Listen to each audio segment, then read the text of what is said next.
berkumpul sebagai satu keluarga, sebagai di bawah satu Bapa, yaitu Bapa kita di syurga. Dan it's so good bila kita datang bersama-sama untuk memandang kepada Tuhan dan menyeru kepada Tuhan. Dan untuk membuka servis kita pada petang ini, saya ingin membaca daripada Mazmur 18. Mari kita semua berdiri untuk bacaan firman. Mazmur 18 ayat 1 hingga ayat 6. Aku mengasihimu ya Tuhan, Engkaulah kekuatanku. Tuhan ialah batu pejalku, kubuku dan penyelamatku. Allahku batu pejalku, kepadanya aku berlindung. Dialah perisaiku, tanduk penyelamatanku, benteng pertahananku. Aku berseru kepada Tuhan yang patut dipuji, maka aku pun diselamatkan daripada musuhku. Seksa maut telah mengepungku, curahan banjir kebinasaan mengerikanku. Seksa alam kubur melilit aku, rahang jerat maut mendesak aku. Dalam kesesakanku aku berseru kepada Tuhan, aku meraung kepada Allahku. Dia mendengar suaraku dari bait sucinya, raunganku sampai kepada pendengarannya. Church, saya mau menggalakkan kita semua pada petang ini. Mari kita sama-sama menyeru kepada Tuhan, kerana Tuhan yang berdiam di bait sucinya di sini, Dia mendengar seruan kita, Dia mendengar tangisan kita. So this afternoon mari kita datang bersama-sama kepada Tuhan. Tuhan, Allah Bapa kami di syurga, kami sungguh berterima kasih atas kesempatan ini. Terima kasih kerana atas pekerjaan anak-Mu Yesus di atas kayu salib yang telah membolehkan kami untuk datang bersama-sama di dalam bait suci Engkau Tuhan.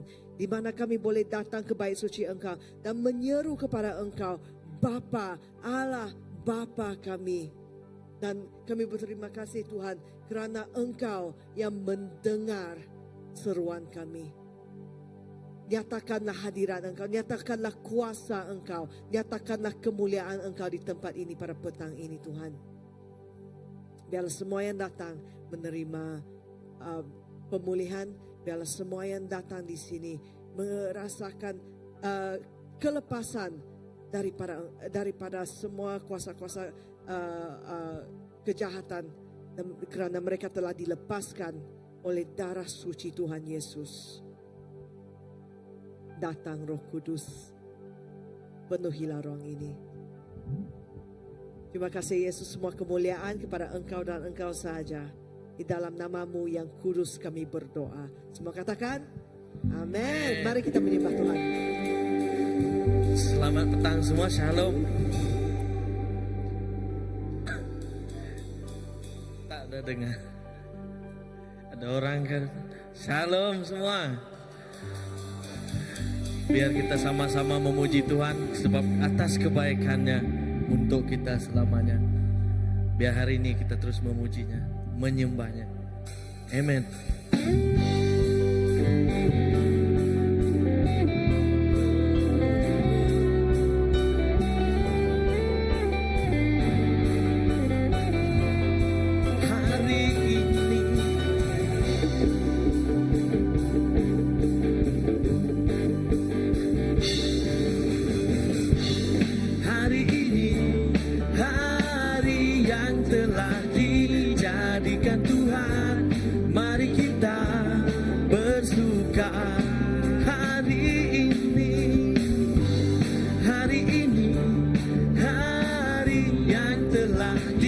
Jadikan Tuhan, mari kita bersuka hati dalam Tuhan, bersuka dalam Tuhan, bersuka.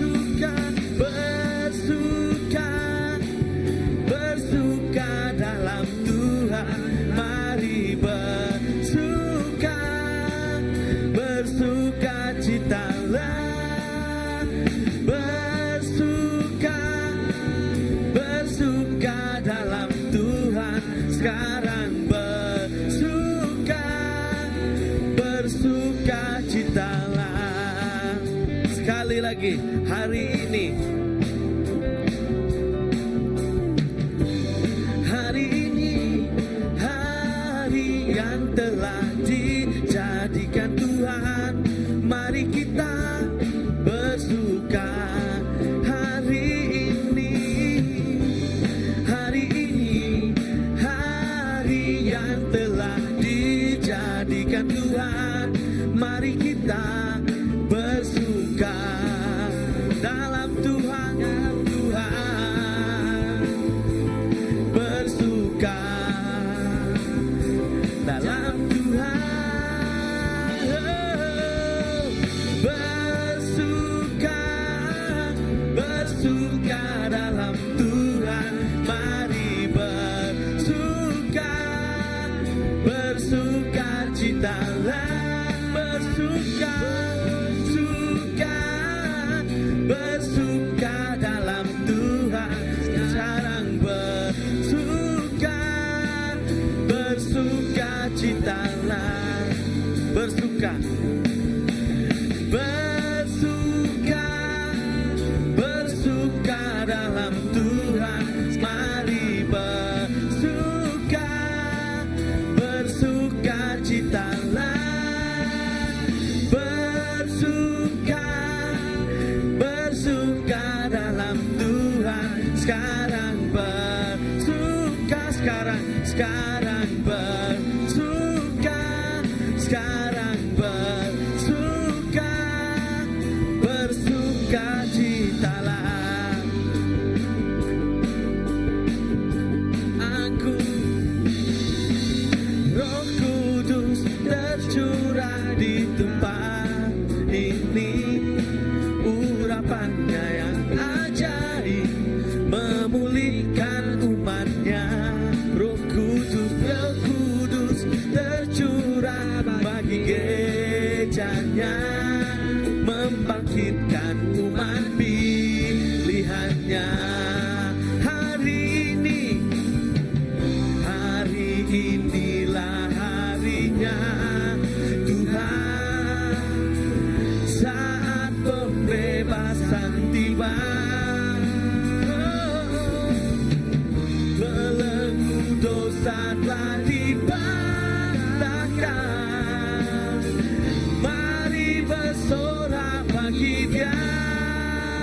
Hey, anggur baru tercurah, penuhi umatnya dengan sukacita. Oh, oh, minyak baru tercurah, urapi umatnya, nyata kuasanya. Sekali lagi, anggur tercurah. Roh Kudus tercurah di tempat ini. Urapannya yang ajaib memulihkan umatnya. Roh Kudus tercurah bagi gerejanya, membangkitkan umat pilihannya. Hari ini, hari inilah harinya Tuhan, saat pembebasan tiba. Oh, belenggu dosa telah dibantahkan. Mari bersorak bagi Dia. Hey, anggur baru tercurah, penuhi umatnya dengan sukacita. Oh, oh, minyak baru tercurah, urapi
semua kemuliaan, hormat dan kekuasaan, semua kemuliaan, hormat dan kekuasaan.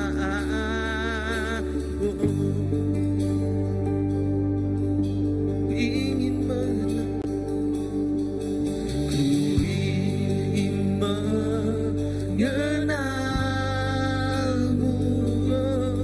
lebih dalam setiap hari, berhadapan denganmu dan menyembah. Tunjukkan kemuliaan-Mu, kami haus akan Engkau, kami rindu Engkau, Yesus.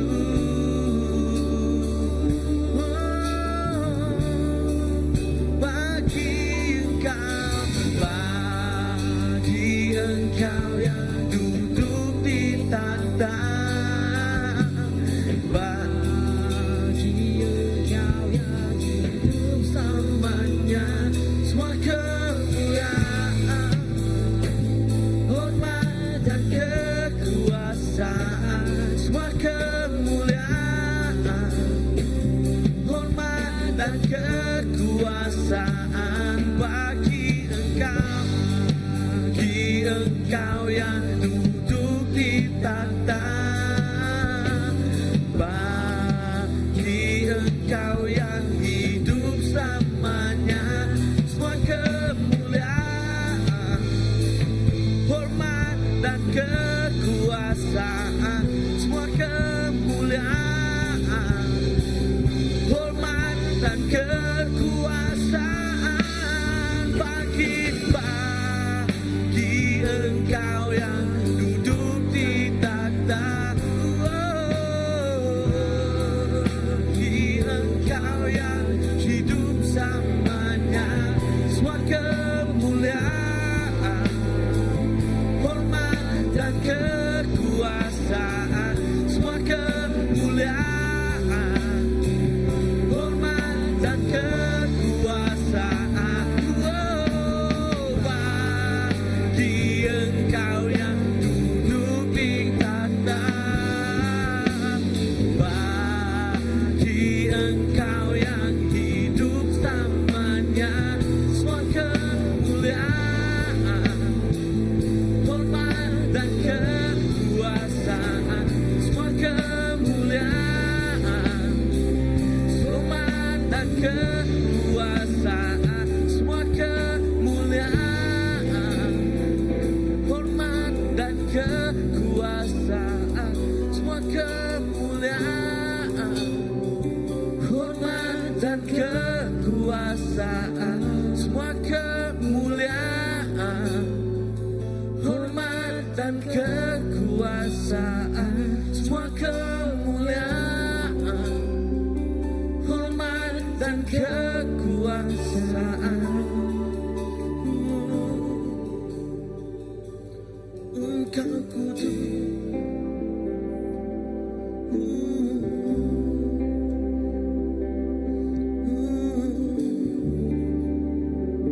Engkau kudus, kami memandangmu Tuhan, meninggikan Engkau.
dan kekuasaan bagi Engkau, bagi Engkau yang duduk di takhta,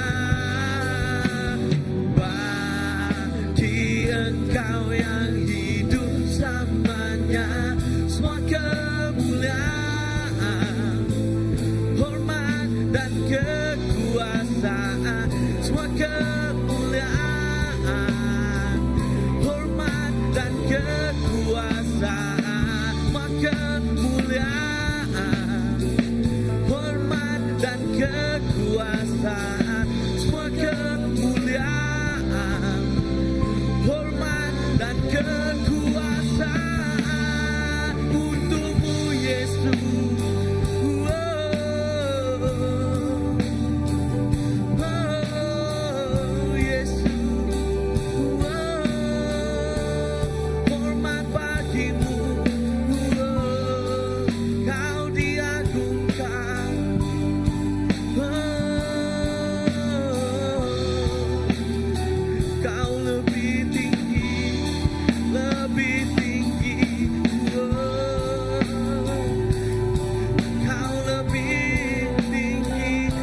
Segalanya, oh Yesus,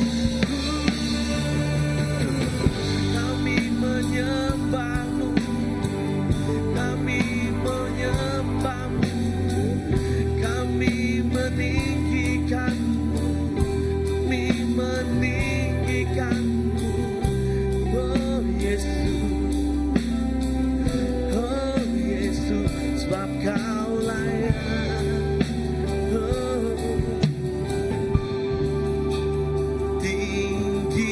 Tinggikan dirimu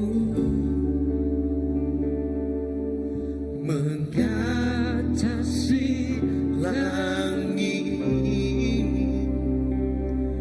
kebesaranmu Tuhan mengatasi bumi. Tinggikan dirimu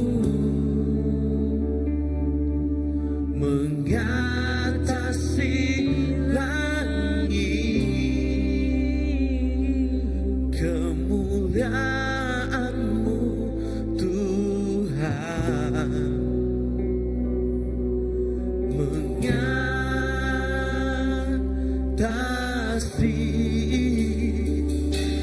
bumi.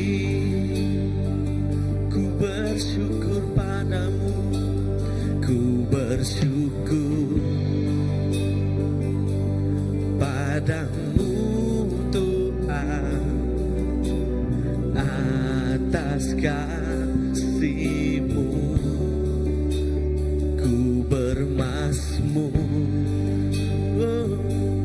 bagi nama-Mu yang kudus,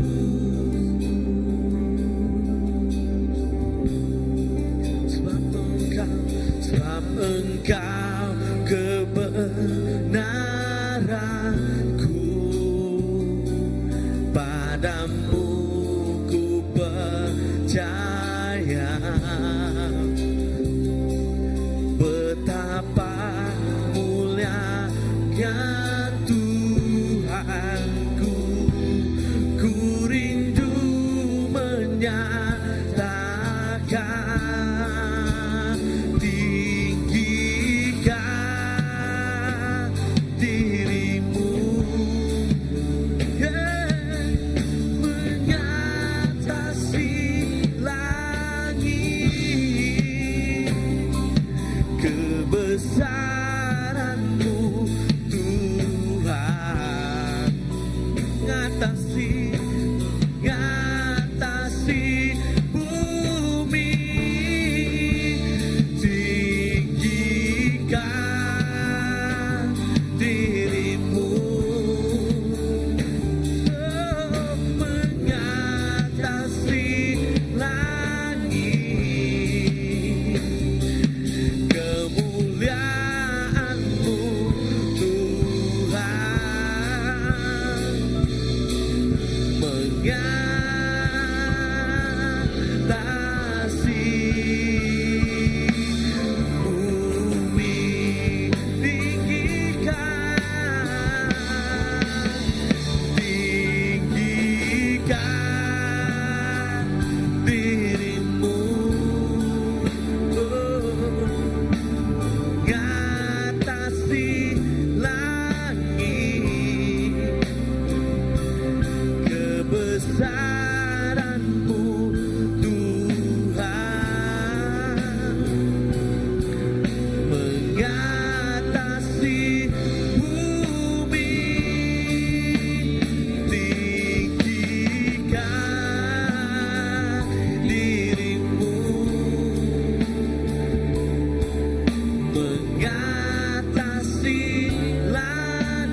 kesyukuran kita kepada Tuhan.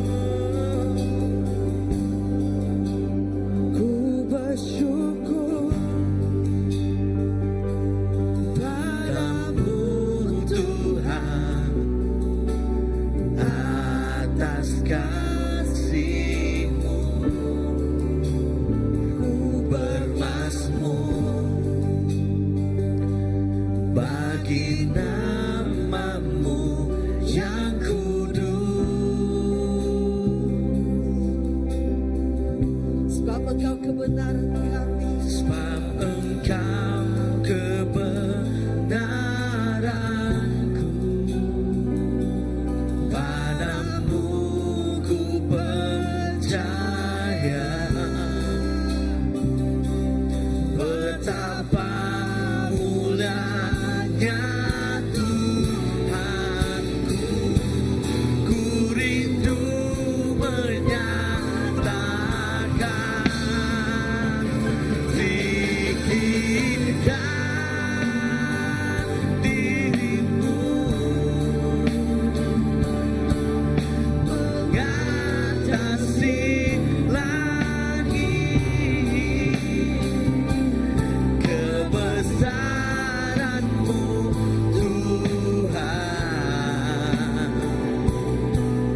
mengatasi bumi, tinggikan dirimu, mengatasi langit, kemuliaan-Mu Tuhan, kemuliaan-Mu Tuhan, kemuliaan-Mu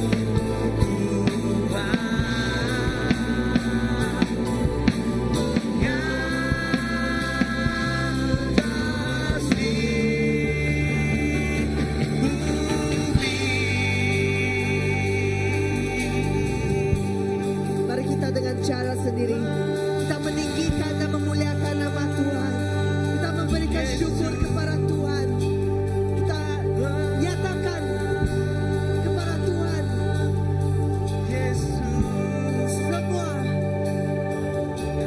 semua kesyukuran kita kepada Tuhan.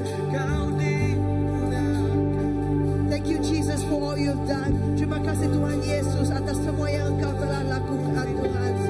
Terima kasih Tuhan Yesus atas semua kebaikan Engkau Tuhan. Semua lagu-lagu di dunia ini, walaupun dinyanyikan habis pun tidak dapat menghabiskan, menyatakan semua kesyukuran kami kepada Engkau Tuhan.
Just the voices. Ditinggikan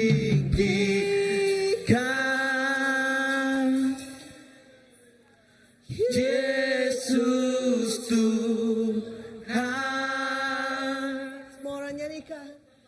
Kau Rajaku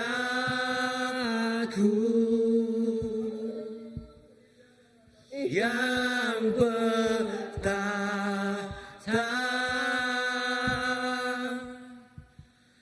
yang berkuasa,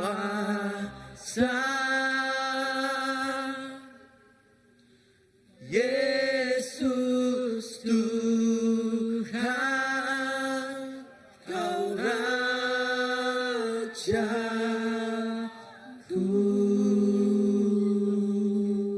Yesus Tuhan. Yesus Tuhan, Kau Rajaku.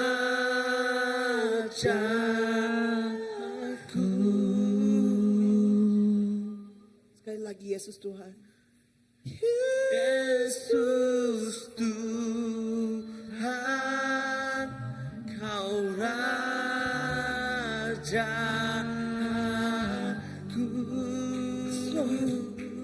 Yesus, inilah penyataan kami kepada Engkau Tuhan, bahwa Engkaulah Raja kami. Amen. Kami menyerahkan semua ini kepada Engkau Tuhan. Kami menyerahkan semua kehidupan kepada Engkau Tuhan. Biarlah Engkau yang menjadi Raja di dalam hidup kami. Biarlah Engkau yang menjadi Raja di dalam gereja kami. Biarlah Engkau yang bertakhta di atas kota ini, di atas negara ini Tuhan. Biarlah semua suku-suku bangsa datang dan menyatakan bahwa Yesuslah Tuhan.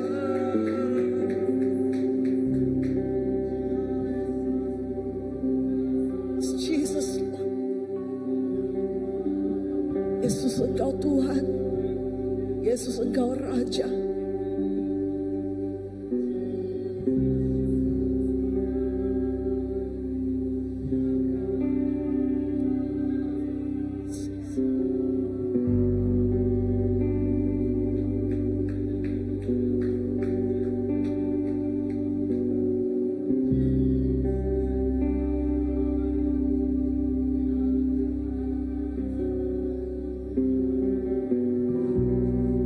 Lord, Yesus Engkaulah Raja kami Tuhan. Dan kami ingin menyatakan ini dengan memberikan pemberian kami kepada Engkau Tuhan sebagai penyembahan kami.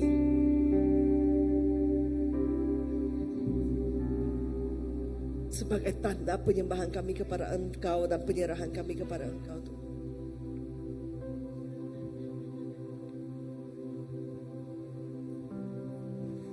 Dimuliakan. Biarlah pemberian ini Tuhan dipakai untuk memuliakan nama Engkau. Ditinggikan Yesus Tuhan. Yesus Tuhan, Kau Rajaku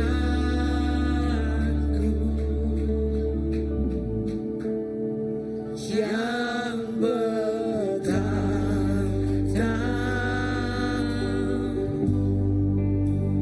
yang berkuasa,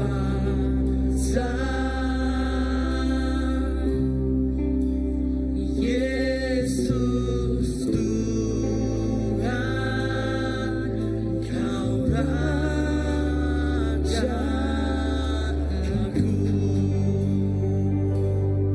Yesus Tuhan. Yesus Tuhan, Kau Rajaku.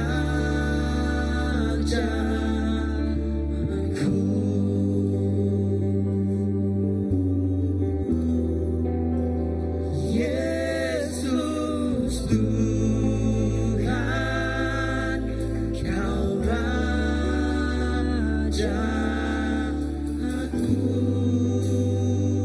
Tuhan Tuhan, kami berikan semua kemuliaan kepada Engkau Tuhan. Engkau layak menerima semuanya.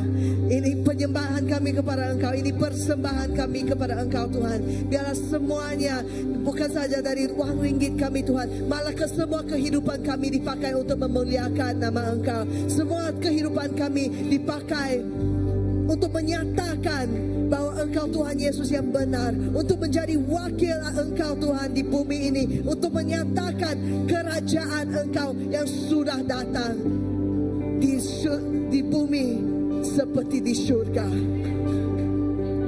On earth as it is in heaven. Semua kemuliaan kepada Engkau Yesus, di dalam namamu kami berdoa. Amen. Amen. Powerful. Alright, terima kasih, silakan duduk. Kita akan teruskan our worship dengan pelayanan. Amen. Kita akan teruskan worship kita dengan pelayanan dan firman Tuhan, dan dengan itu saya ingin menjemput Pastor Nila untuk melayani kita dengan firman Tuhan pada petang ini. So Pastor Nila, silakan.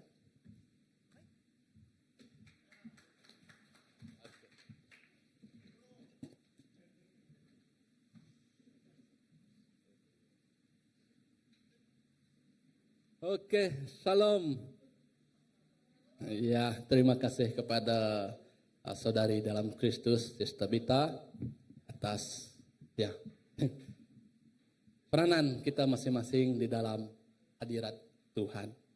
Terima kasih kepada Tuhan karena terus memimpin dan membimbing kita untuk bersama-sama hadir dalam ibadahnya pada petang hari ini. Bukan sekadar suka-suka ataupun menghabiskan masa, tetapi untuk mengisi rohani jiwa kita dengan firman-Nya.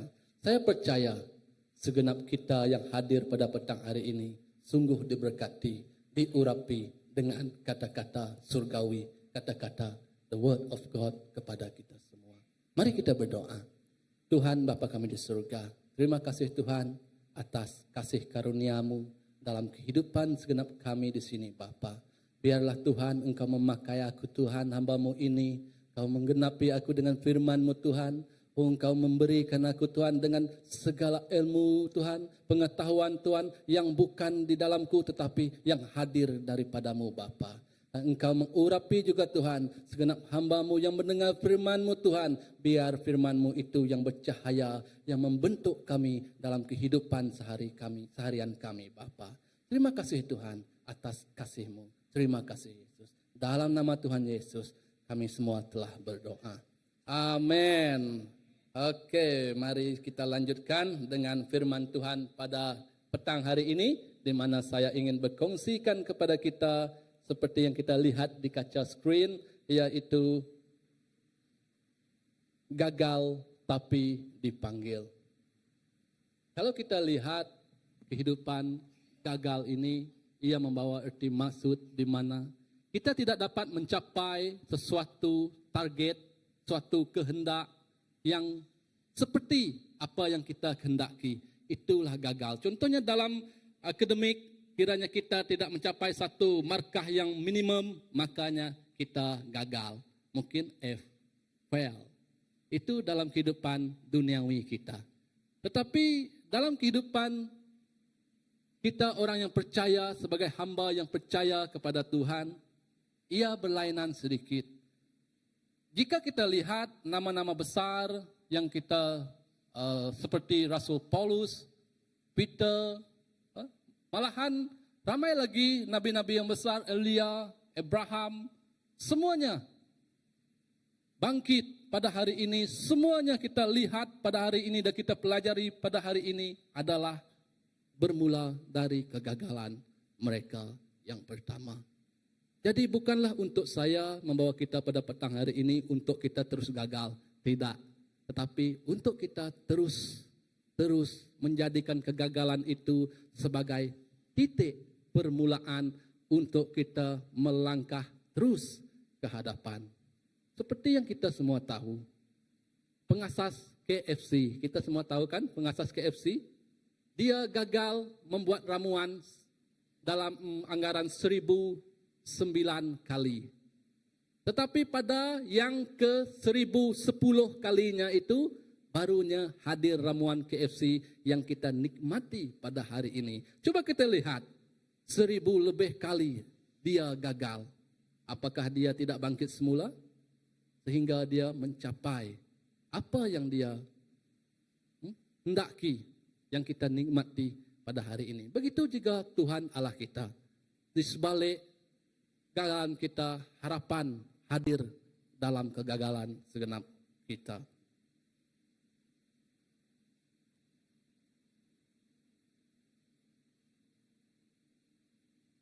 Oke. Pertanyaannya di sini, pernahkah kamu merasa terlalu gagal untuk dipakai Tuhan? Terkadang kita bertanya kepada Tuhan, adakah saya ini tidak layak Tuhan? Berbagai persoalan yang kita ajukan, yang kita kemukakan kepada Tuhan. Apakah aku ini layak Tuhan untuk Engkau pakai? Apakah aku ini mampu Tuhan untuk Engkau jadikan sebagai gembalamu, sebagai hambamu yang memberitakan Injil kerajaan surgamu kepada semua orang. Yang kedua, terlalu banyak kesilapan atau terlalu banyak jatuh.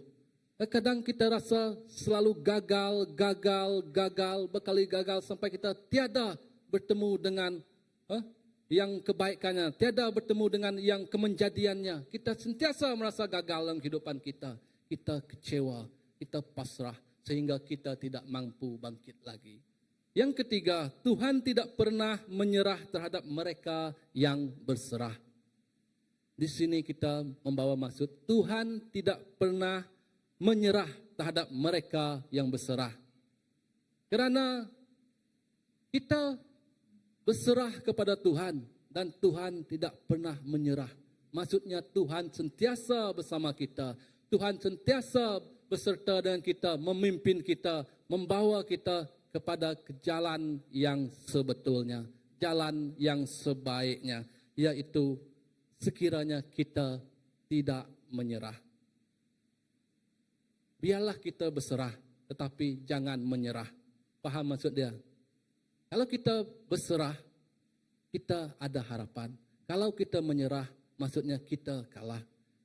Kalau kita tengok dalam peperangan, dalam setiap peperangan yang terjadi, ada beberapa pertempurannya.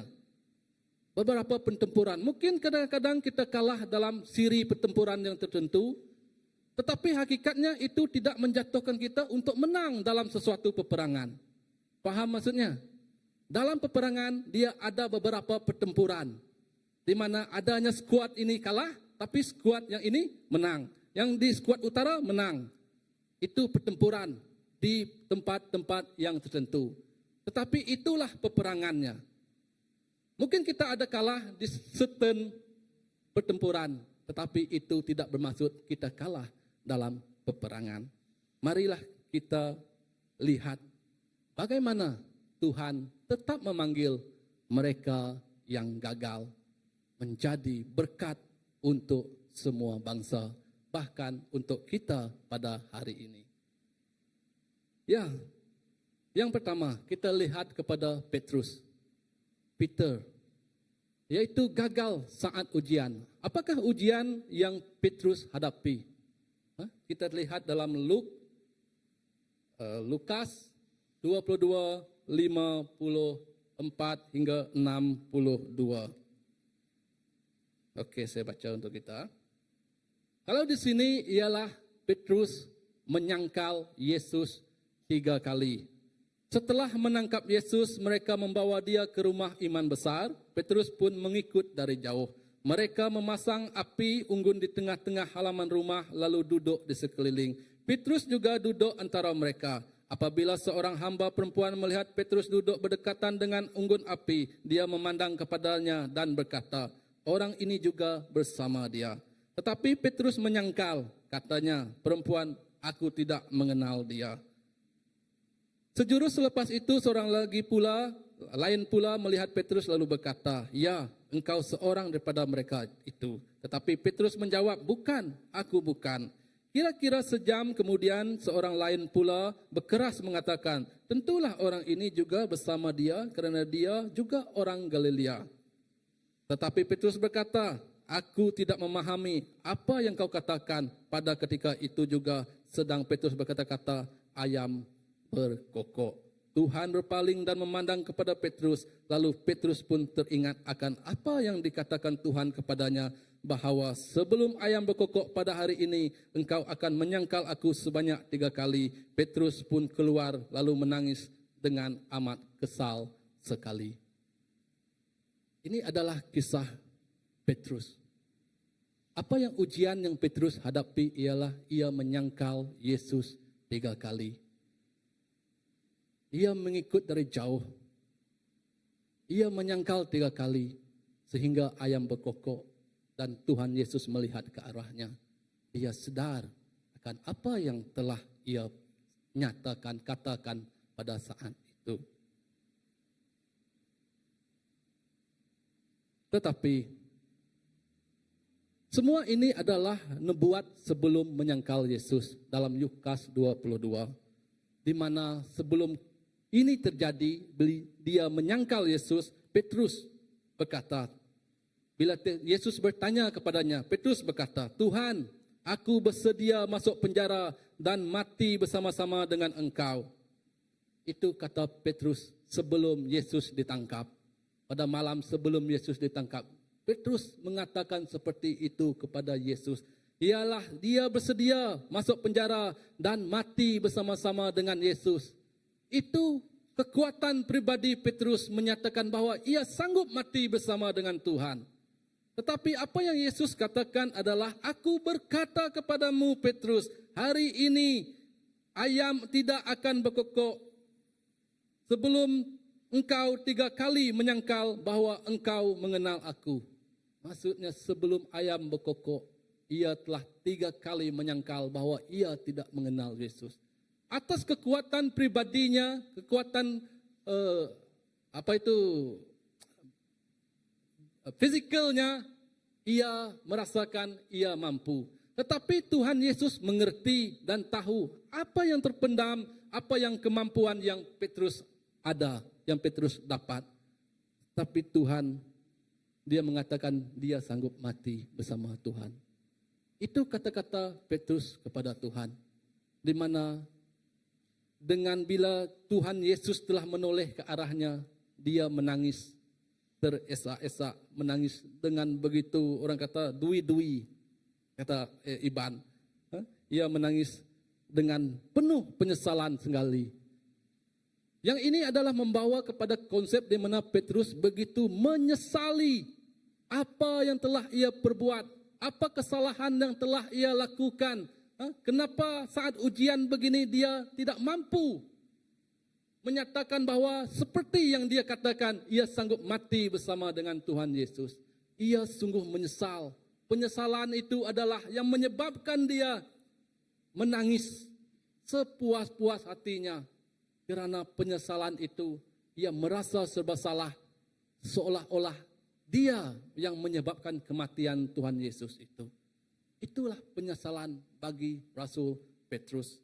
Bila ia menyangkal Yesus sebanyak 3 kali dalam hidupnya.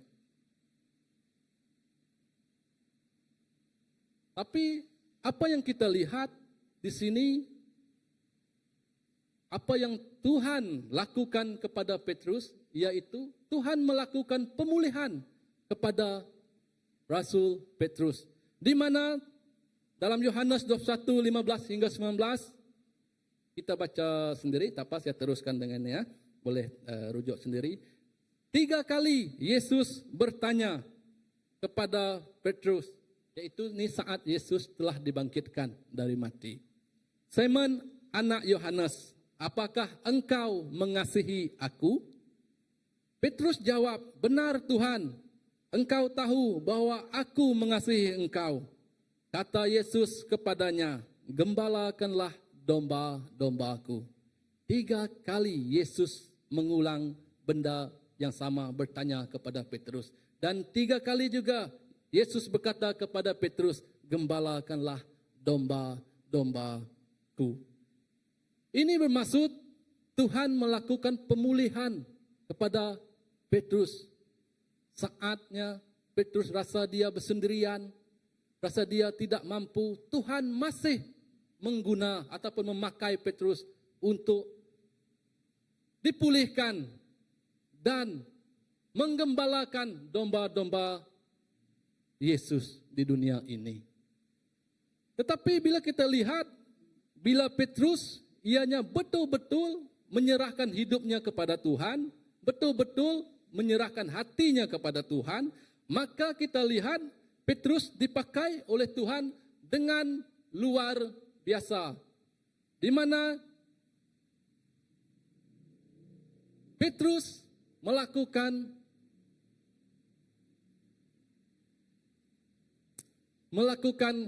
kerja yang luar biasa dengan bila Petrus ini dia seorang yang malu dan tidak berani bercakap di halayak ramai. Tetapi pada waktu Pentakosta bila ia bercakap di halayak ramai, waktu itu 3.000 orang bertobat melalui Petrus. Maksudnya di mana juga Petrus pada waktu bila ia terus dalam hadirat Tuhan, Petrus menjadi seorang rasul yang sungguh luar biasa. Di mana bayang-bayangnya saja mampu menyembuhkan orang yang sakit. Bila mereka dengar Petrus ingin sampai ke suatu tempat, mereka berbaring di atas tepi jalan yang sakit-sakit dengan tilam sekali. Kerana mereka percaya, sekiranya walaupun kena bayang-bayang Petrus, mereka akan sembuh. Tetapi memang ramai yang disembuhkan oleh bayang-bayang Petrus sahaja. Betapa luar biasanya Tuhan memakai Petrus dalam pelayanannya. Apa yang kita pelajari di sini, yaitu kegagalan bukanlah menghalang untuk kita terus dipakai Tuhan. Kegagalan untuk kita menolak ataupun tidak ingin mendengar sama ada firman ataupun ajakan untuk kita terus taat dan patuh kepada Tuhan, itu bukan penghalang untuk kita dipakai oleh Tuhan. Mengapa? Kerana kita perlu menyesali, melalui penyesalan dalam kehidupan kita, betul-betul penyesalan yang memberi kita perubahan dari segi apa kelakuan kita. Seterusnya, kita beralih pula kepada Yunus, yaitu Nabi Yunus.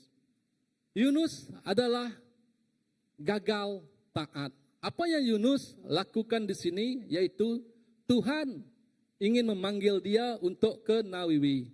Nawiwi itu adalah tempat Asyur, kerajaan Asyur, di mana orang Israel waktu itu dia tidak menganggap itu sebagai orang yang kejam.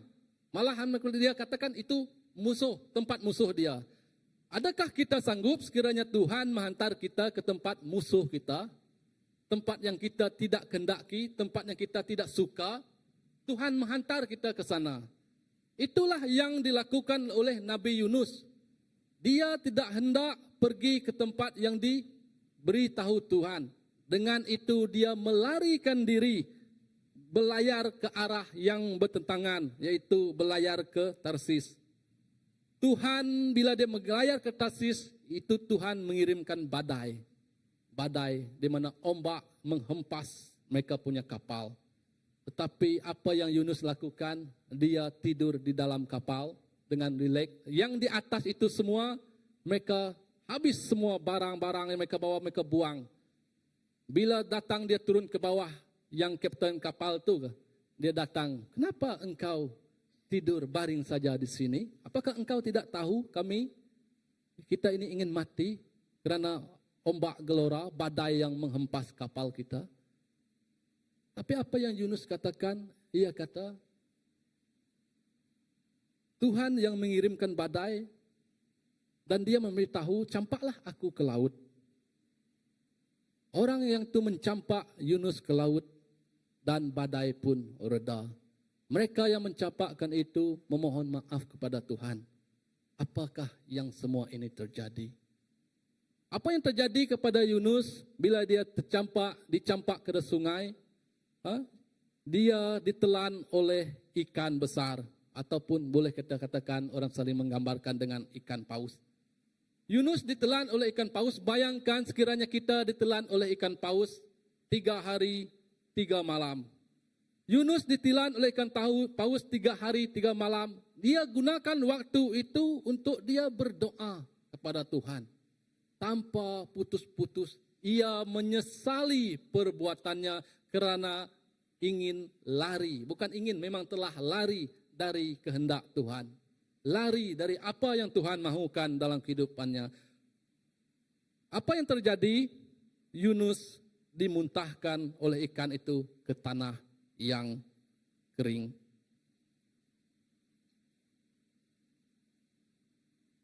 Kalau kita lihat Yunus, ia lari dari panggilan Tuhan. Tuhan tidak menghukum, tetapi membentuk. Dari perut ikan, Yunus belajar takut.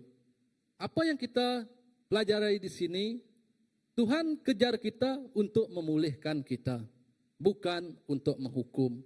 Dari perut ikan, Yunus tahu bahwa pelari pun, yang melarikan diri pun, boleh membawa berita baik dan digunakan oleh Tuhan. Itu kisah Yunus. Walaupun ia hendak lari, karena apa yang Tuhan kehendakkan, ia pergi ke negeri berkenaan untuk memberitahu sekiranya mereka di negeri berkenaan tidak bertobat, maka Tuhan akan menyampaikan bala besar yang terjadi di sana. Tetapi Yunus, dia tidak hendak orang sana berubah, kerana dia hendak Tuhan menghukum orang di negeri tersebut. Kerana negeri tersebut merupakan musuh bagi orang Israel pada waktu itu. Apakah kita mampu berbuat seperti yang Tuhan kehendak? Sedangkan Yunus, dia cuma lari. Contohnya dalam kehidupan kita. Kita benci kepada orang yang membenci kita. Kita kasih kepada orang yang mengasihi kita. Itu adalah dalam kehidupan pribadi kita. Ya, memang semua. Walaupun Tuhan mengatakan kalau orang menampar pipi kamu sebelah kanan, berilah pipinya yang satu lagi. Itu bukanlah perkara yang mudah untuk kita lakukan. Kita memaafkan orang. Mungkin kita boleh memaafkan orang dengan, ya, saya maafkan kamu. Tapi belum tentu lagi untuk kita mampu duduk bersama, berbincang bersama, bercakap bersama, melakukan sesuatu bersama. Itu hakikatnya bagi kita manusia. Itu naluri semua manusia. Memang akan berkata seperti itu. Saya mampu memaafkan dia. Saya tidak berdosa. Saya mampu memaafkan dia. Dan maka saya maafkan dia. Tetapi adakah mampu untuk saya terus seperti yang dahulu sebelumnya? Sebelum terjadi suatu konflik antara kita dengan dia? Adakah mampu seperti yang sebelumnya? Mungkin tidak semuanya. Mungkin tidak semuanya. Itulah yang dialami oleh Yunus waktu itu. Dia harus memaafkan musuh dia. Pergi supaya musuh dia sedar dengan apa yang mereka perbuat itu. Tetapi bila dia menyampaikan sesuatu Injil ataupun firman ataupun yang Tuhan maklumkan kepada dia kepada negeri tersebut, semua mereka berpuasa, termasuk raja, termasuk hewan mereka semua sekali. Itu yang membuat Tuhan berubah hati. Tuhan kita penuh dengan kasih. Tuhan kita penuh dengan sukacitanya dalam kehidupan kita. Ya, itu adalah kisah yang kita tahu. Yunus, dia gagal gagal taat kepada perintah Tuhan. Tetapi Tuhan tetap memilih dan memakai ia kerana penyesalannya hadir dalam kehidupannya selama ia di dalam perut ikan besar berkenaan. Ia sungguh-sungguh bertobat dan menyerahkan hidupnya kepada Tuhan. Sebaliknya juga, bila kita lihat kepada Daud pun gagal menjaga hatinya. Kenapa gagal menjaga hatinya? Ia jatuh ke dalam dosa besar, yaitu penzinaan dan pembunuhan. Dosa yang Raja Daud lakukan adalah apabila ia melihat yaitu istri kepada tenteranya dan ia melakukan penzinaan. Itu adalah penzinaan oleh Raja Daud. Dan keduanya akibat untuk menutup dosa yang kecil bagi dia, dosa yang itu yang pertama bagi dia, untuk menutup dosa yang pertama dia, ia terus akan melakukan dosa demi dosa semata-mata untuk menutup lubang yang pertama, kesalahan yang pertama, yaitu dengan membuat satu tindakan supaya suami kepada perempuan itu mati dalam peperangan. Ia melakukan strategi. Itulah yang dilakukan oleh Raja Daud waktu itu. Dia menggunakan kedudukannya untuk melakukan sesuatu yang mampu menjauhkannya dari Tuhan. Tetapi ia tidak berhenti setakat itu saja. Apabila Nabi Nathan datang kepada Daud dan menyatakan kesalahannya, maka Daud sadar akan apa yang terjadi. Yang dimaksudkan itu adalah dia sendiri. Di mana anak antara dia Batseba perempuan tersebut, anak dia dengan Batseba sakit. Dan ia merayu kepada Tuhan supaya anak itu disembuhkan. Sampai ia berguling-guling. Sampai tidak terurus kehidupannya. Tapi akibat daripada pelanggaran dosa berkenaan, anak itu tetap mati. Dari situ Daud terus membersihkan dirinya, mandi, membersihkan diri, dan masuk ke tempat yang sunyi, berbicara kepada Tuhan. Itulah lahirnya Mazmur 51. Ia merupakan pertobatan tulus dari Daud, bahwa dia betul-betul sadar akan tindakannya yang salah. Ia gagal menjaga hatinya. Ia lebih menjaga kepada kedagingannya. Itu yang Daud hadapi pada waktu itu. Tapi penyesalannya bersungguh-sungguh diserahkan kepada Tuhan. Sehingga kan dia juga tetap disebut berkenan di hatiku bagi Tuhan. Apa yang kita pelajari daripada Daud ini adalah hati yang hancur tetap diterima Tuhan. Hati Daud hancur apabila anaknya meninggal dan apabila pelbagai yang terjadi dalam keluarganya akibat dari dosa yang ia perbuat dan terus membuat dosa untuk menutupi kesilapan dosanya yang pertama. Oleh itu, jangan kita cuba untuk menutupi segala sesuatu dengan sesuatu yang lain. Contohnya, bab rasuah. Kita mula-mula mengambil hal yang kecil. Tetapi untuk kita menutup kesalahan kecil, kita menggunakan satu kesalahan yang lain untuk menutup. Sedangkan ia tidak akan habis seperti itu. Ia tidak akan berhenti di situ saja. Ia akan terus berterusan. Dan kita tetap di dalam kancah dosa. Itulah yang dimaksudkannya. Jadi, supaya kita terus tetap berjalan, menyesali, dan taat kepada Tuhan dengan menjaga hati kita. Menjaga kedagingan kita. Maupun 5 panca indera yang kita miliki. Mata, telinga. Semua yang kita rasa kita, mulut kita dengan sebaik-baiknya. Biarlah apa yang kita miliki itu untuk kita memuliakan nama Tuhan.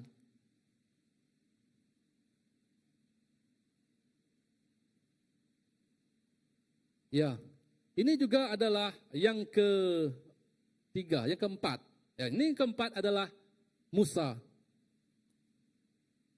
Kalau kita lihat Musa ini dia lebih dengan seorang yang bersikap orang panas baran. Sikit-sikit dia mau marah. Sikit-sikit dia mau marah. Hatinya penuh dengan panas baran. Yaitu dia gagal mengawal emosi dia. Sehingga dia gagal mengawal emosinya. Di mana sebelum memimpin orang Israel keluar dari Mesir, Musa telah melakukan pembunuhan. Ia membunuh orang orang Mesir. Karena dia sebenarnya orang Ibrani, kan?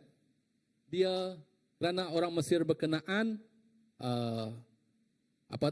macam tidak bagus layanan terhadap menyiksa orang Ibrani, maka dia dengan hati yang geram dia membalas dendam sehingga memukul dengan batu dan menyebabkan kematian. Apabila Firaun tahu bahawa orang Mesir itu mati dibunuh oleh Musa, Musa melarikan diri. Ia melarikan diri bukan sekejap, 40 tahun lamanya. Ia melari bersembunyi. Istilah bukan bersembunyi dalam gua, tapi hidup bersendirian. Hidup jauh dari Mesir. Itu yang Musa 40 tahun. Sebelum 40 tahun berikutnya, 41 tahun hingga 40 tahun yang berikutnya, ia membawa orang Israel ke tanah perjanjian. Keluar dari Mesir. Musa tetap dipakai untuk pimpin orang Israel. Ini adalah Musa. Sehingga Tuhan mencari dia dan berbicara kepadanya untuk menggunakannya membawa orang Mesir keluar membawa orang Israel keluar dari Mesir. Tuhan tetap memakai Musa. Tuhan pakai yang berserah, bukan yang sempurna. Karena Musa berserah kepada Tuhan. Dalam proses 40 tahun ia bersembunyi itu, ia bukan menghilang dari Tuhan. Tidak. Itu adalah 40 tahun itu adalah untuk kepribadiannya. Mengenali Tuhan dengan lebih mendalam. Ia memperbaiki dirinya dari sikap yang lebih pemarah, sikap yang betul-betul tidak tahan melihat sesuatu. Ia menjadi seorang yang lemah lembut, menjadi seorang yang betul-betul mempunyai hati yang penuh dengan kasih. Itu proses pembentukan Musa selama 40 tahun berkenaan.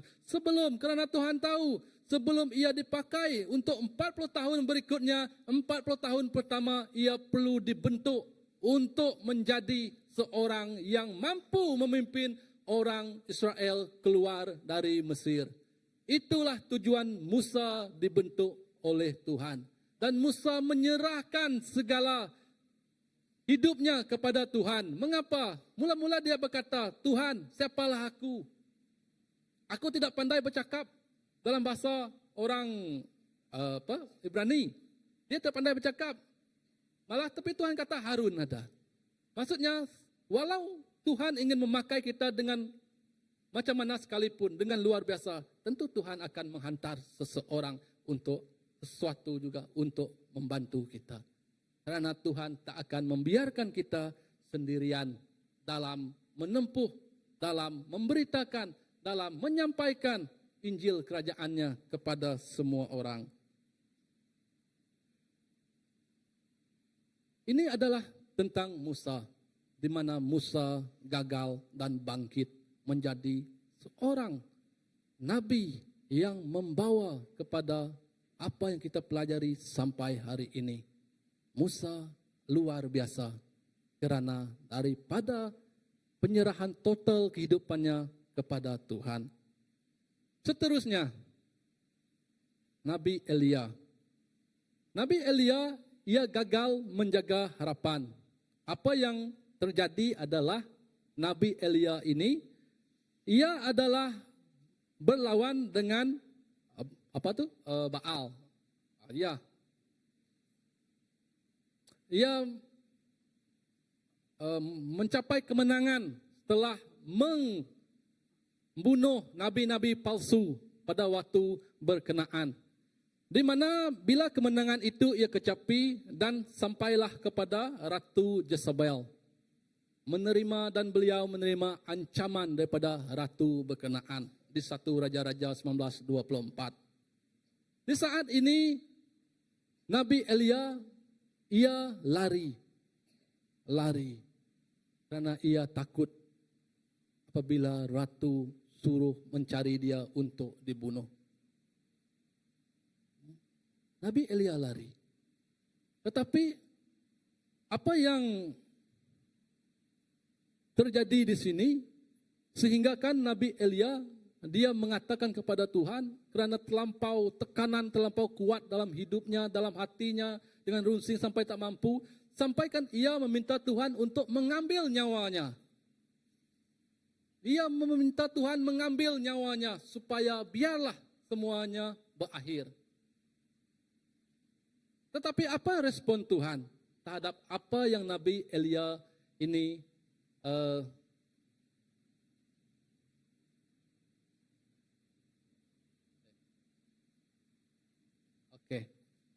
yang Nabi Elia ini lakukan? Ini respon Tuhan kepada Nabi Elia. Tuhan tidak menegur Nabi Elia kerana kelemahannya, tetapi Tuhan mengutus seorang malaikat dengan air, roti dan air. Elia disuruh makan dan minum 2 kali supaya dia beroleh kekuatan dalam perjalanan 40 hari ke gunung Horeb, di mana dia mendengar suara Tuhan.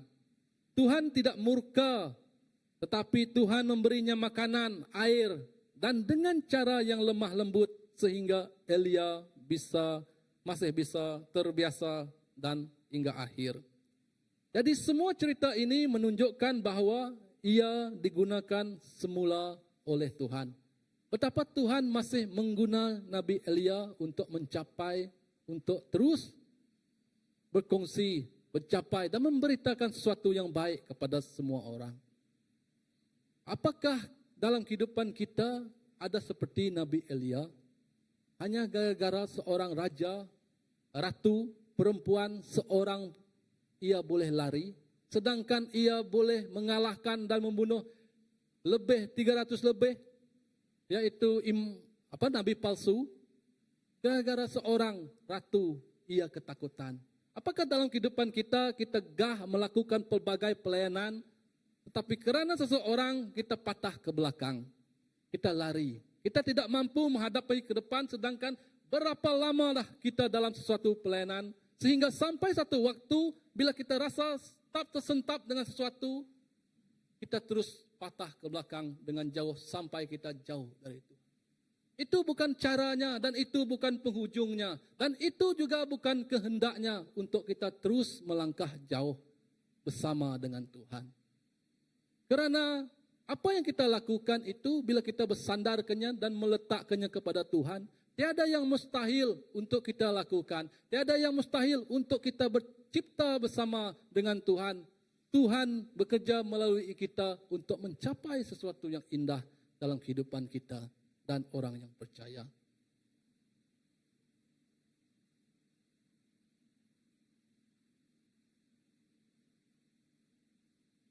Oke, kita terus pada penutupnya. Bila kita lihat kepada nabi-nabi yang gah namanya, yang kita dengar, yang kita pelajari pada hari ini, permulaannya kegagalan setiap mereka menjadikan mereka luar biasa pada hari ini. Titiknya mereka mengetahui kelemahan mereka dan menyerah kehidupan mereka secara total kepada Tuhan. Kita mungkin menyangkal seperti Petrus. Kita juga mungkin gagal seperti Musa dan takut seperti Elia.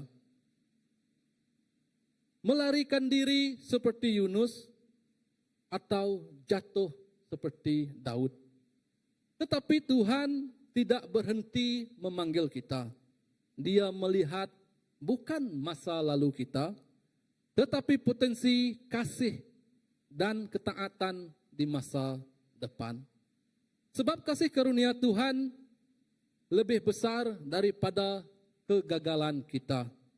Tuhan tidak tunggu kita sempurna, tetapi Tuhan tunggu kita datang.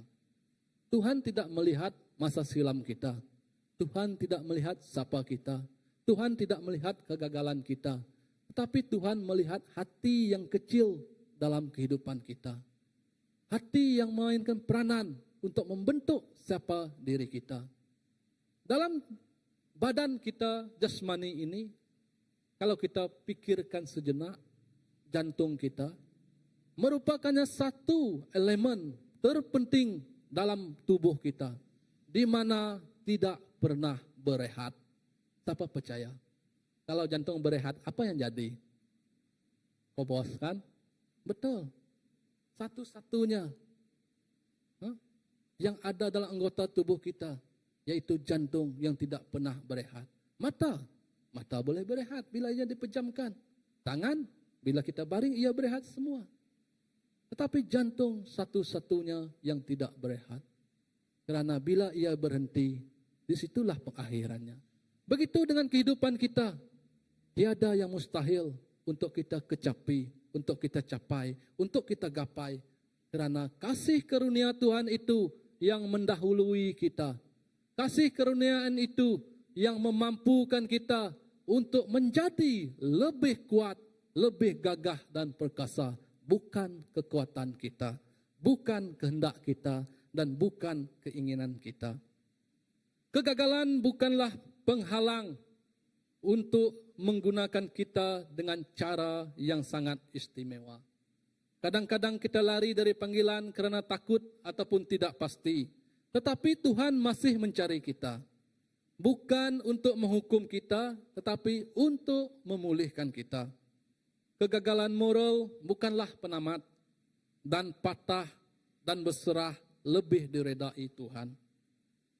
Allah tidak mencari orang yang sempurna, tetapi orang yang menyerah diri.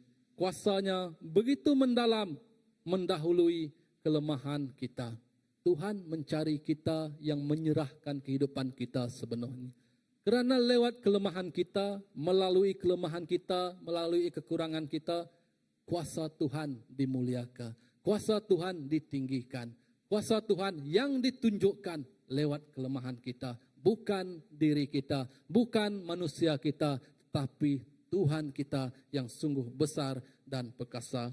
Walaupun keletihan ataupun keletihan emosi, mental dan fizikal yang disebabkan oleh tekanan karena kerja ataupun kehidupan ataupun pelayanan atau apa-apa yang kita lakukan, Tuhan tetap datang dengan penuh kelembutan dan menyediakan pemulihan atau penyembuhan kepada kita. Seperti Tuhan datang kepada Elia, ia memulihkan Elia penuh dengan kelembutan, memberi air dan makanan untuk ia terus berjalan 40 hari, 40 malam ke Gunung Horeb.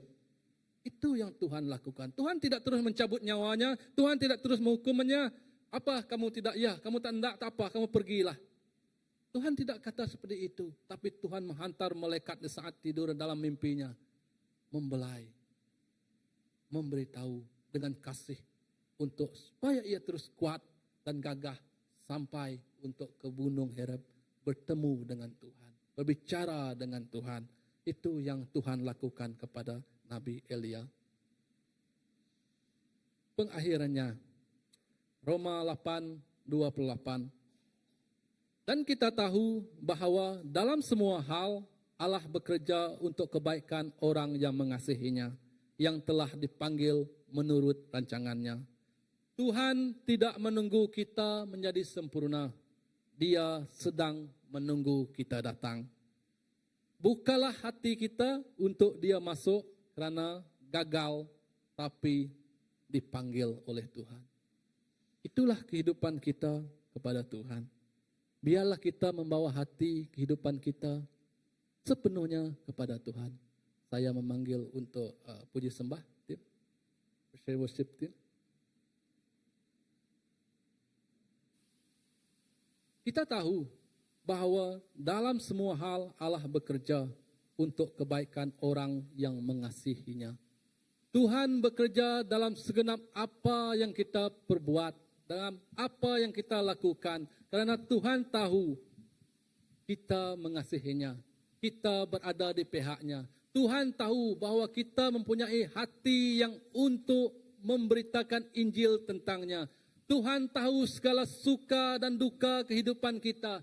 Tuhan tahu. Tetapi adakah kita membuka hati kita, membuka jiwa kita, memberi saat untuk kita berdoa, menyediakan satu waktu untuk kita berbicara kepada Tuhan, supaya Tuhan mampu berbicara lewat kehidupan kita dan memulihkan kita. Kadang kita rasa kita kuat, Kita rasa kita mampu. Kita rasa kita tak perlu pertolongan orang. Saya hanya perlu pertolongan Tuhan. Terkadang cara Tuhan itu bekerja sungguh luar biasa. Ia bukan seperti mengikut kehendak kita, mengikut naluri kita, mengikut cara kita. Tidak. Cara Tuhan sungguh luar biasa. Kalau mengikut keinginan saya, ia lain dari apa yang saya kehendaki. Kalau ikut kehidupan saya tidak akan berdiri di sini sehingga hari ini. Karena kehidupan kita, masa silam kita, semuanya berbeza. Masa silam saya tidak sama dengan masa silam semua. Masa silam kamu semua tidak sama dengan masa silam saya. Masing-masing kita melewati jalan yang berbeza, melalui lurah yang berbeza. Tetapi apa yang kita bawa kepada Tuhan adalah sekecil hati yang tidak pernah tidur, jantung yang tidak pernah berhenti, yang diberikan kepada kita untuk kita terus menghayati, menikmati hidup yang Tuhan berikan ini dengan kasih karunia-Nya. Tuhan memberikan Yesus ke dunia ini supaya kita tahu ala tujuan kehidupan kita. Kita tahu apa maknanya hidup kita di dunia ini. Kita tidak mampu mengandalkan manusia untuk mencipta sesuatu yang besar bagi kita. Tapi kita mampu mengandalkan Tuhan untuk melakukan sesuatu yang luar biasa melalui kehidupan kita. Ya, kita boleh katakan kepada Tuhan. Katakan kepada Tuhan dalam hati kita, dalam hati kita, bahwa kita ingin dipakai oleh Tuhan. Mari kita berdiri, kita nyanyikan satu lagu.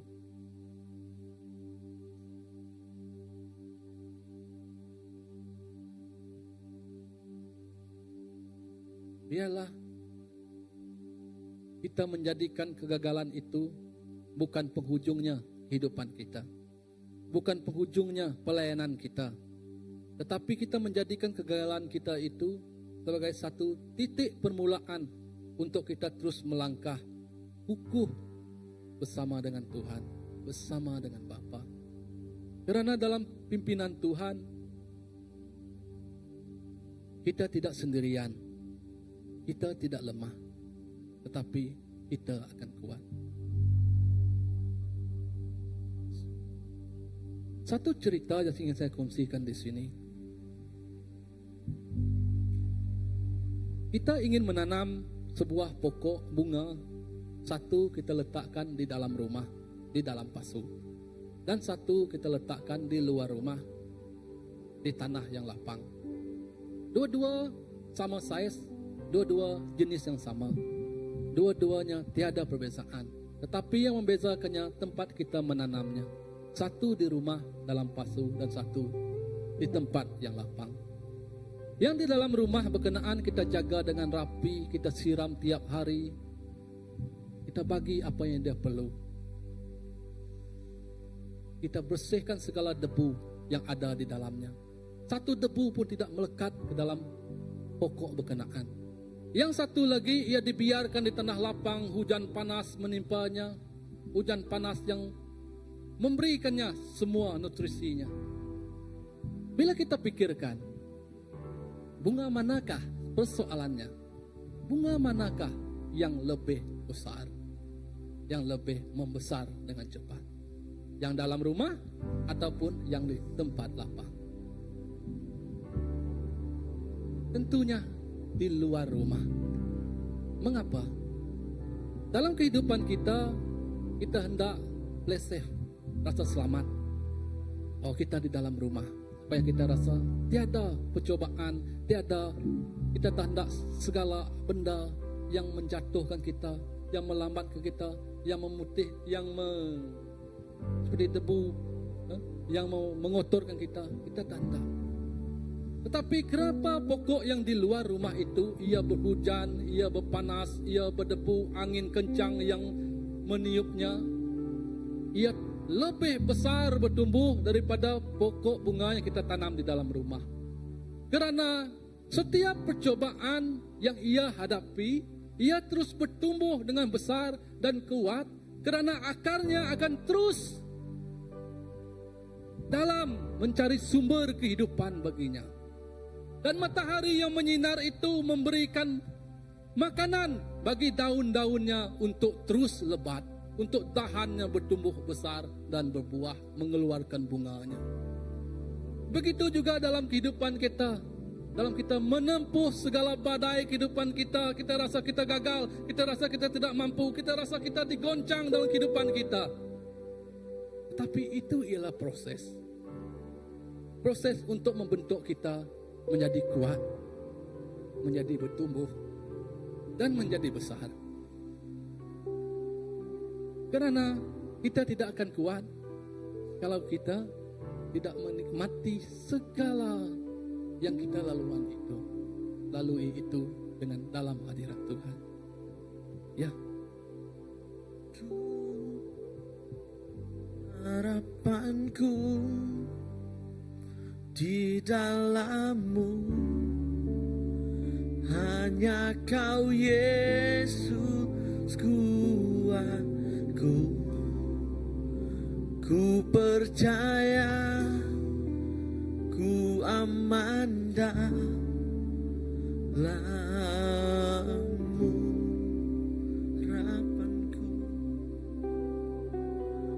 harapanku di dalam-Mu, hanya Kau Yesus kuatku. Ku percaya, ku aman dalam-Mu.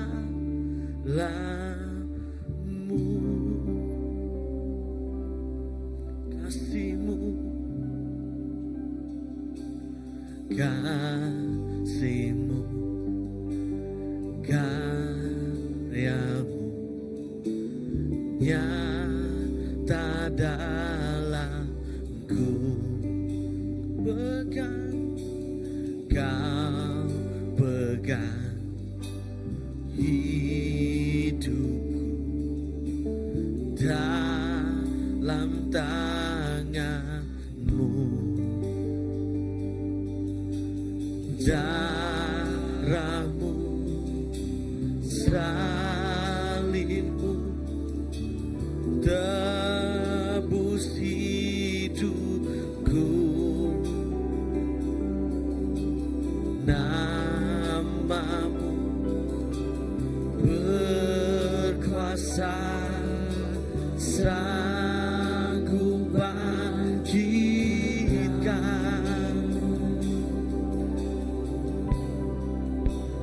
Harapanku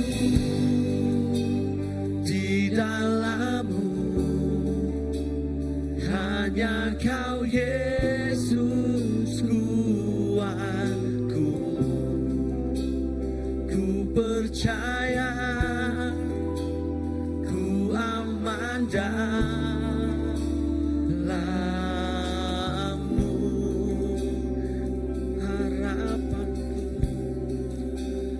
Harapanku di dalam-Mu, hanya Kau Yesus kuatku. Ku percaya,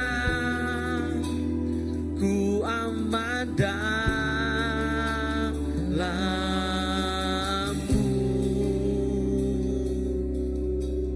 Pernah gagal, tak pernah gagal rencana-Mu. Terangi jalanku, kuasa-Mu sempurna. Pengharapanku takkan hilang, sebab masa depanku Kau sediakan. Tak pernah gagal, pernah gagal rencana-Mu. kuasa-Mu sempurna, pengharapanku takkan hilang, sebab masa depanku Kau sediakan. Kali lagi tak pernah gagal rencana-Mu, terangi jalanku, kuasa-Mu sempurna, pengharapanku takkan hilang, sebab masa depanku Kau sediakan. Panku di dalam-Mu, hanya Kau Yesus kuatku. Ku percaya, ku aman dalam-Mu.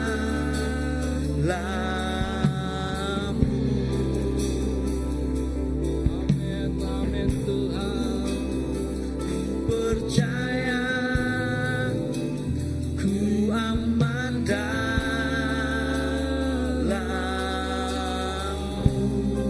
Ku percaya, ku percaya,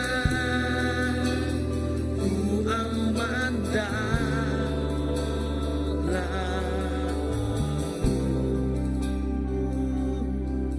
Ya Tuhan Yesus. Biarlah mari kita sama-sama meletakkan tangan kita di dada sebelah kiri kita. Biarlah ia mendekat dengan hati ataupun jantung kita. Saya percaya kita mampu menyentuh dan merasai setiap denyutan nadi kita. Itulah kasih karunia yang Tuhan beri kepada kita hari ini melalui Yesus Kristus Juru Selamat kita, di mana setiap saat, setiap detik kita merasai detikannya. Kita tahu apa tujuan kehidupan kita. Dalam setiap hari, setiap waktu, setiap tahun yang kita lewati dalam kehidupan ini, semuanya itu percuma yang Tuhan berikan kepada kita, nafas kita. Setiap detik jantung yang berdenyut itu percuma Tuhan berikan kepada kita. Apakah kita masih memikirkan kegagalan kita itu menghalang untuk kita terus ke hadapan dengan Tuhan? Apakah kegagalan kita itu terus menghalang untuk kita terus berjalan-jalan bersama dengan Tuhan? Untuk melakukan keajaiban bersama dengan Tuhan, untuk menjangkau setiap jiwa yang belum mengenal Tuhan, untuk memberitakan kebaikan Tuhan lewat kehidupan kita. Pada petang hari ini, marilah kita menyerahkan kehidupan kita, menyerahkan setiap kegagalan kita kepada Tuhan. Karena Tuhan tidak melihat segala kisah silammu, segala kisah kehidupan lamamu, segala kisah kegagalan hidupmu. Tuhan tidak melihat semua itu. Tetapi Tuhan melihat hatimu yang sanggup, hatimu yang bersedia untuk memberitakan, untuk menceritakan tentang firman-Nya ke seluruh bangsa, ke seluruh pelosok dunia. Tuhan Bapa kami di surga, Engkau tahu dan mengerti, malah Engkau mengenali segenap orang kami di sini Bapa. Apapun Tuhan kisah silam, kegagalan yang kami hadapi pada waktu lalu Tuhan Yesus, pada petang hari ini Tuhan, kami menyerahkannya ke dalam tangan-Mu Tuhan. Biarlah kegagalan itu tidak menguasai kehidupan kami. Kegagalan itu tidak melambatkan perjalanan kami. Kegagalan itu tidak menjatuhkan kami Tuhan. Malah lewat kegagalan itu Bapa, Kami dibangkitkan di dalam Yesus Kristus. Kami dibangkitkan oleh firman-Mu Tuhan, membuatkan kami terus berbuah, memberi kehidupan Tuhan untuk setiap orang Tuhan Yesus. Tiada apa yang mustahil bagimu Tuhan. Karena Engkau yang telah memilih kami Bapa. Biarlah kami Tuhan menjadi hamba-Mu yang menceritakan kebaikan-Mu, yang menceritakan firman-Mu Tuhan ke segenap pelosok dunia ini Bapa. Seperti Engkau menggunakan kehidupan Nabi-Mu Tuhan Yesus, seperti itu juga Tuhan Engkau akan menggunakan kehidupan kami ini Bapa, memberitakan Injil Tuhan, kebaikan kerajaan surga-Mu Tuhan Yesus. Kerana kami juga percaya tiada yang mustahil bagimu.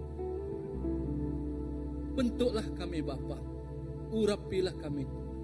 Walaupun kami tumbuh di padang yang rumput yang menghijau Tuhan Yesus seperti pokok rumput.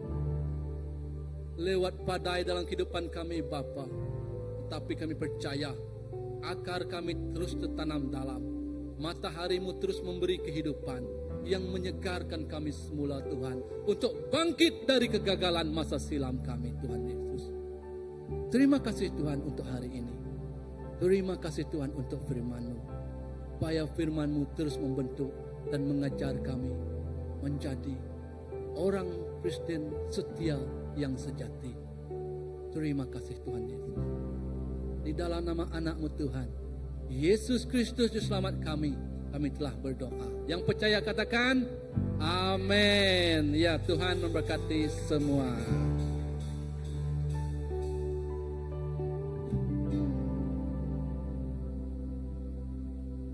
Alright, terima kasih Pastor Nela atas firman Tuhan tadi. Saya harap anda semua menerima harapan yang baru pada petang ini seperti saya juga. Dan jangan putus asa, walaupun kadang-kala kita merasakan bahwa diri sendiri macam, betulkah saya buat macam ini? Tetapi Tuhan berserta dengan kita, dan betulkah, salahkah, berjayakah, gagalkah, Tuhan itu tetap akan kembali kepada kebaikan Tuhan. Amin? Yes. So sebelum kita balik, mari kita lihat kepada announcements untuk hari ini. We have the slides. Okay. Alright. Jadi ini adalah WhatsApp group untuk kebaktian kita. So sila untuk kalau ada berita terbaru untuk sidang BM, so scan QR code ini untuk bergabung dalam grup WhatsApp, dan WhatsApp group ini menjadi sebahagian daripada komuniti besar CBC, dan di dalam komuniti besar anda juga boleh masuk ke dalam kumpulan WhatsApp group pelayanan dan juga WhatsApp group besar CBC. Yes, dan yang seterusnya adalah kebaktian pembaptisan. Ini akan terjadi tidak lama lagi. Jadi jika anda berumur 12 ke atas yang ingin dibaptiskan, anda boleh daftarkan untuk menyatakan bahwa kamu 100% ikut Tuhan Yesus. Anda boleh mendaftarkan nama kamu dengan Pastor Andy atau Elder Abdul. Okay, ada lagi? Tiada, itu saja. Jadi sebelum kita balik, mari kita menerima berkat daripada Tuhan dengan pemberkatan imamat. Mari kita berdiri. Mari kita sama berdiri. Di mana di Bilangan 6, di mana Tuhan berfirman kepada Musa, Tuhan memberkati kamu dan melindungi kamu. Tuhan menyinari kamu dengan wajahnya dan memberi kamu kasih karunia. Tuhan menghadap wajahnya kepada kamu dan memberi kamu kedamaian. Amin. Alright, mari kita balik dalam damai. Jangan lupa bersalam-salaman dengan satu sama lain.